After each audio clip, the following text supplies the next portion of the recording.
What is it with the year 2023 giving us two banger shadow drops back to back? First we had my game of the year for the foreseeable future, Hi-Fi Rush, and now we have this official Sonic the Hedgehog virtual novel announced and released on the evening of March 31st, just before April Fool's Day. This totally free Steam exclusive game took everyone by surprise, and I had just finished up the RE4 video, so I figured why not? There isn't a whole lot here, so I got through the whole adventure in a little over 2 hours. But if you haven't played it yet and don't want to be spoiled, I implore you to go download it real quick and do a quick run. It's very enjoyable and very short, and I imagine if you had a Steam Deck, it would be perfect for that handheld size. It would be perfect for that.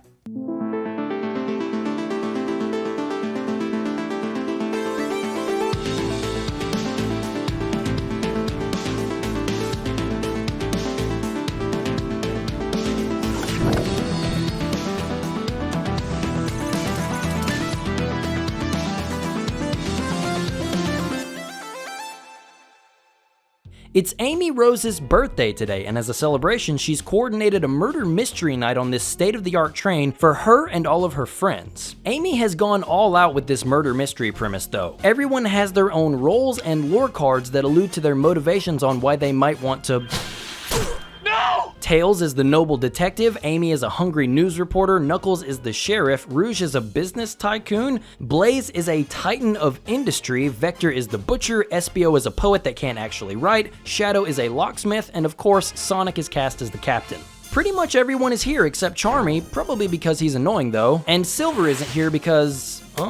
I don't know actually. Blaze is here and she confirms that she's from another dimension again instead of the future, so I guess Silver is busy ice skating with Princess Elise? Everyone boards the train and is greeted by the conductor and his newest employee, you, or your created character. After everyone gets situated in their respective cars, the train accelerates out of nowhere, knocking Tails, Amy, and your character into the broom closet. The three wake up, find a way out, and then discover the dead body of Sonic the Hedgehog on the floor. The player character checks on our hero and sees that he's hamming it up for his performance. To get to the bottom of this mystery, Amy goes off on her own, meanwhile Tails and the employee make their way through each car, gathering clues and just generally interacting with each character they come across. I don't play many point-and-click adventures or visual novels for that matter, but this one's pretty linear as far as they go. There isn't much by way of problem solving here. I did play some Pajama Sam and Putt Putt when I was a kid, and I did quite enjoy Telltale's The Walking Dead, and in those games, even the ones meant for kids, the puzzle elements were a lot stronger. But here, the game will heavily nudge you to the solution if you're not getting it immediately. There aren't any optional paths or backtracking. The game is a very linear trip through each car of the train,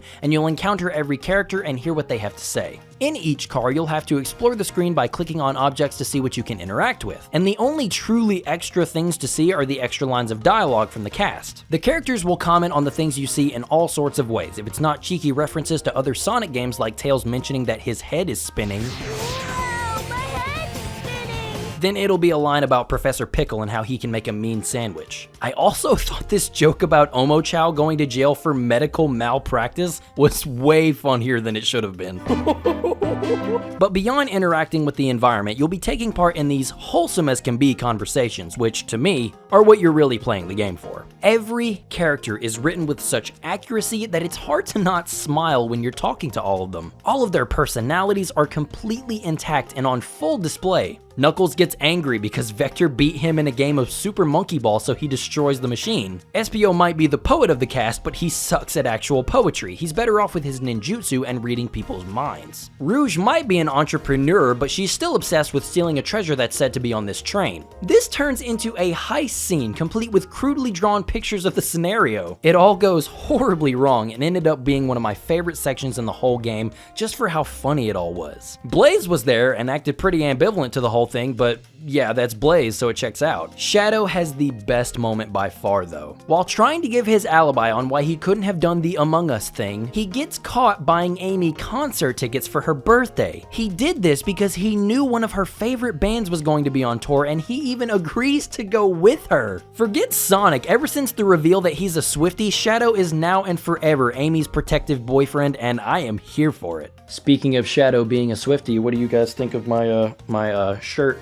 Gotta get ready for the Taylor Swift concert at some point, so got the drip all ready. There's also the player's avatar. They're really just there for the characters to bounce off of, but that's honestly how I'd prefer it. It is pretty alarming how many trash cans this kid needs to check on though. Good on Tails for constantly calling them out on it. There are really so many great exchanges throughout the adventure, I couldn't even begin to name them all. These are all set to these absolutely gorgeous background paintings. The visuals in this game are great. I love how the dialogue is exchanged with these moving portraits. It's very Sonic Battle. The music was pretty good too, but I don't remember any tracks specifically besides the casino car and the final battle. Speaking of, when the player's character is gathering up their argument to interrogate a suspect, it takes the form of these little mini-game special stages. You're just controlling Sonic as he runs left and right along these short tracks until he reaches the ring quota and then grabs a light bulb instead of a Chaos Emerald. They were pretty charming, and the last few even gave me a run for my money. But after all the suspects have been interrogated, everyone, including a now up and about Sonic, all meet in the engine room to deduce who the culprit is. Espio has all the fingers pointed at him and folds, revealing that he killed Sonic by shooting him with a non-lethal poison dart. This pings as odd to our detectives because the train's state-of-the-art security system doesn't allow weapons of any kind on board, and that's when it's discovered that the train itself supplied Espio with this dart so he could take Sonic out of the picture long enough for the train to take everyone to Dr. Eggman. What was Eggman gonna do with them?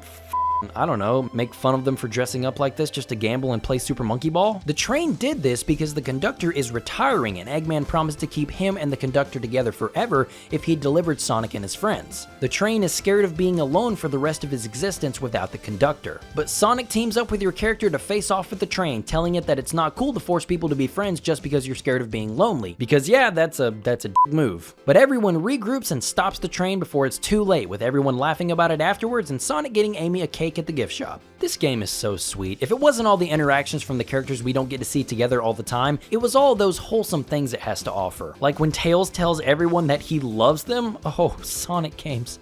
Why have you been so on point with the stories recently? It should go without saying, but give the Sonic social team all the love and support you can. It's projects like these that really shows us they're the backbone of this franchise between huge releases. If you haven't played it for yourself, you totally should. It's completely free on Steam and only takes around 2 hours to get through. Or there's absolutely no harm in watching someone else play it if you have no other means of playing it. Because, like I said, it's a pretty linear adventure. If you'll excuse me though, I'm off to start something completely different. But anyway, I appreciate you for watching. So thanks for stopping by and have a great day.